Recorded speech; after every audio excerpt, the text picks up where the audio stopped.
I remember in the Maastricht Treaty had a long discussion on whether to centralize supervision of banks and eventually decided that cooperation between national authorities would have been enough. Well, unfortunately, as we have seen when the crisis hit, cooperation was not working well. So the banking union is important to fix this point.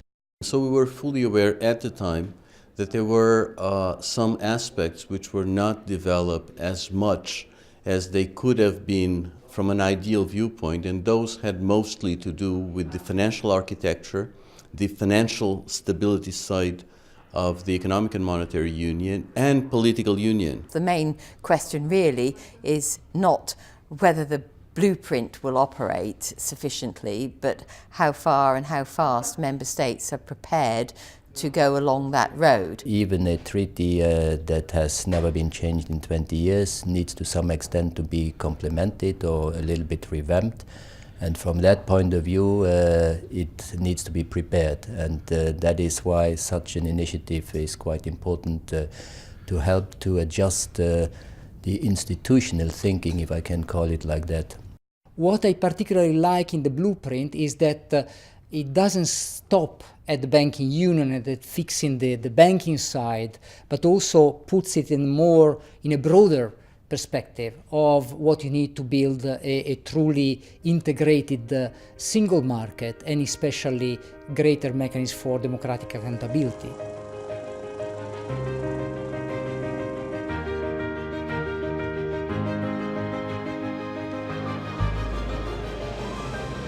It's a good paper to go to the citizens and to explain that it is all about them.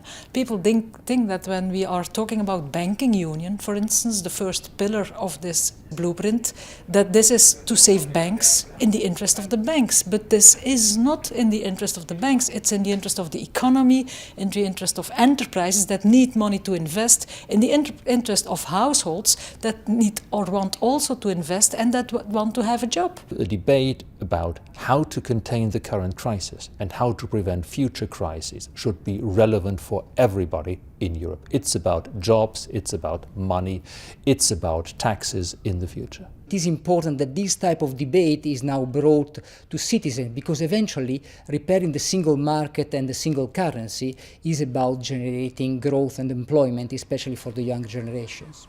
They do need to know that long term you're not always going to be somebody who is working hard and earning and eternally paying out, that there will be the right controls and disciplines to make sure that it is fair and balanced. I mean, that is the problem, but we have not got economies that have converged yet. It's important for citizens to understand how we can strengthen the EMU in the future and make sure that we don't have another crisis within a short period of time.